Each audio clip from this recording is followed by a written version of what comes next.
જો તું મને ખુશ કરીશ તો હું તને એક્ઝામમાં પાસ કરાવી દઈશ.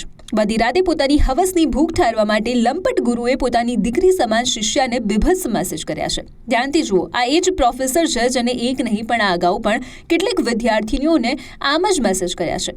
આ શિક્ષક છે અરવલ્લીના મોડાસામાં આવેલી સરકારી એન્જિનિયરિંગ કોલેજના, જ્યાં પ્રોફેસર દ્વારા વિદ્યાર્થીનીઓને બીભત્સ માંગણીઓ કરવામાં આવતા વિદ્યાર્થીઓ અને વિદ્યાર્થી સંગઠનોમાં ભારે આક્રોશ ફેલાયો છે.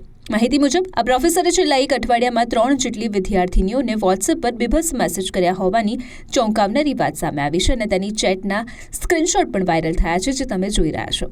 વિદ્યાર્થીનીઓ સાથે થયેલી આ ગેરવર્તણૂકને લઈને કોલેજમાં એબીવીપી દ્વારા ઉગ્ર હોબાળો કરવામાં આવ્યો હતો અને પ્રોફેસર સામે કડક કાર્યવાહીની માંગ કરાઈ હતી. જોકે આ મામલો સામે આવતા જ આરોપી પ્રોફેસર મનીષ ચૌહાણ ફરાર થઈ ગયો છે. કોલેજના પ્રિન્સિપાલે વિદ્યાર્થી સંગઠનોને પ્રોફેસર સામે કડક કાર્યવાહી કરવાની બાંહેધરી આપી છે. જોકે સરકારી શૈક્ષણિક સંસ્થામાં જ શિક્ષક દ્વારા વિદ્યાર્થીનીઓ સાથે આવા કૃત્યો થતાં ત્યાં અભ્યાસ કરતી હજારો વિદ્યાર્થીનીઓની સુરક્ષા સામે ગંભીર સવાલો ઊભા થયા છે.